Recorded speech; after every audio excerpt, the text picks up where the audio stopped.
আসসালামু আলাইকুম ওয়া রাহমাতুল্লাহি ওয়া বারাকাতুহু। ইসলামী যুব আন্দোলনের পক্ষ থেকে আপনাদের সবাইকে স্বাগত। কৃষকের কাজ কৃষি আর ইসলামী যুব আন্দোলনের কাজ সেবা প্রদান, ঠিক তেমন একটা ঘটনা আছে কুষ্টিয়া জেলার খোকসা থানায়। ইসলামী যুব আন্দোলনের যেসব কমিটি আছে তারা এখন সেবা প্রদান করতেছে এইরকম কৃষিক্ষেত্রে। ইসলামী আন্দোলনের আমির নির্দেশিত সারা বাংলাদেশে চলতেছে ধান কাটা কর্মসূচি এবং সেবা প্রদান কর্মসূচি।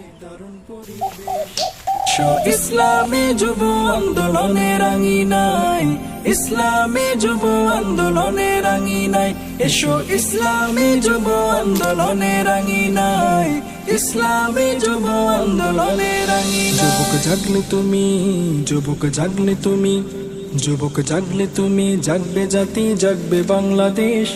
শোষণ মুক্ত সমাজ হবে দারুণ পরিবেশ। যুবক জাগলে তুমি, যুবক জাগলে তুমি, জাগবে জাতি, জাগবে বাংলাদেশ। শোষণ মুক্ত সমাজ হবে দারুণ পরিবেশ।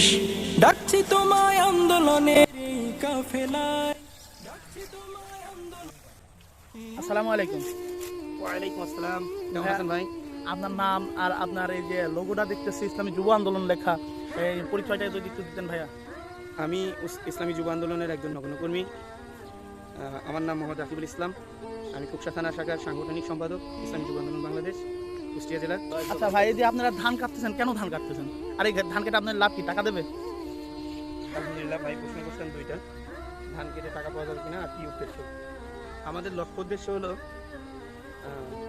আমাদের উদ্দেশ্য হলো সকল প্রকার জাহিলিয়াতের অবসান ঘটানো, কুরআন সুন্নাহ অনুযায়ী খোলাফায়ে রাশিদার নমুনায় সাহাবায়ে কেরামের অনুসৃত পথে মানব জীবন গঠন এবং সমাজের সর্বস্তরে উন্নতির বাস্তবায়ন।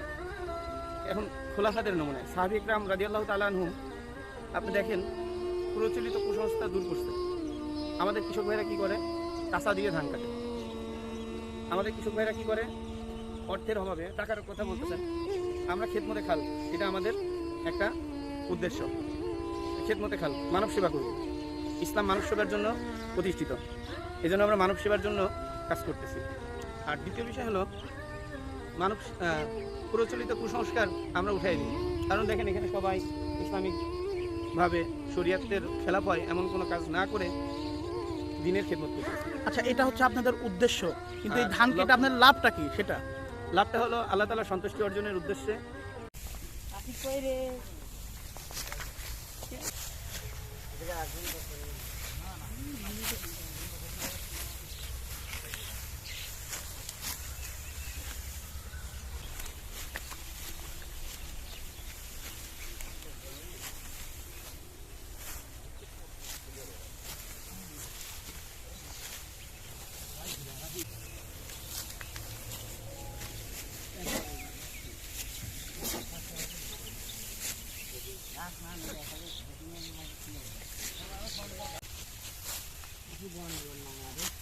আচ্ছা, আমরা কথা বলবো ইসলামী যুব আন্দোলনের আরেকজন সহকর্মী, তার সাথে একটু কথা বলি। আসসালামু আলাইকুম ওয়া রাহমাতুল্লাহ।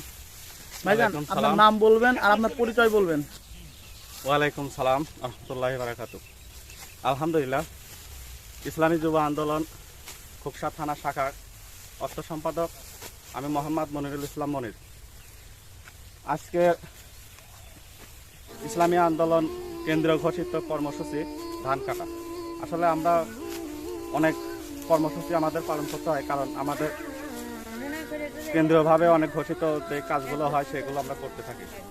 তো আজকে আমাদের কর্মসূচি আমরা এই ধান কাটা, এটা শুধু আপনার ইউনিয়ন থেকে শুরু করে প্রত্যেকটা ওয়ার্ডে আমরা এই কর্মসূচিগুলো পালন করে থাকি। তো আজকে আমরা এই যে আমাদের স্বেচ্ছাসেবক বা ইসলামী যুব আন্দোলন, ছাত্র আন্দোলন দিয়ে আমরা সবাই আজকের কর্মসূচি ধান কাটা সেই কাজগুলোই করতেছি।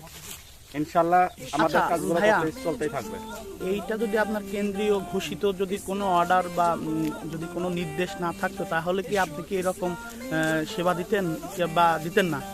ইনশাল্লাহ কেন্দ্র ঘোষিত না থাকলেও আমরা এটা করতাম, কারণ আমাদের কেন্দ্র ঘোষিতই এটা যে মানুষের পাশে দাঁড়ানো, সেবা প্রদান করা, শুধু মানুষের নয় এমনকি জীবজন্তুরও আমাদেরকে সেবা দিতে হবে, কারণ আমরা সেই ইসলামী আন্দোলন বাংলাদেশ এর কর্মী। ইসলামী যুব আন্দোলন এটা শিক্ষা দেয়। আমার নাম মোহাম্মদ আসলাম হোসাইন। আমার পরিচয়, আমি ইসলামী ছাত্র আন্দোলন বাংলাদেশ কুষ্টিয়া জেলার আলিয়া মাদ্রাসা বিষয়ক সম্পাদক। আমরা আমাদের খোকসা থানার একজন দরিদ্র কৃষক ভাইয়ের আমরা স্বেচ্ছায় তার একটু উপকারের জন্য আমরা ধান কাটতেছি। আমরা শুধু এই ধান কাটা কর্মসূচি নয়, বাংলাদেশে যখন যেই কাজগুলো প্রয়োজন হয় মানুষের, আমরা সবসময় স্বেচ্ছাসেবক টিম চেষ্টা করি তাদের পাশে থেকে তাদের এই উপকারগুলো করার জন্য।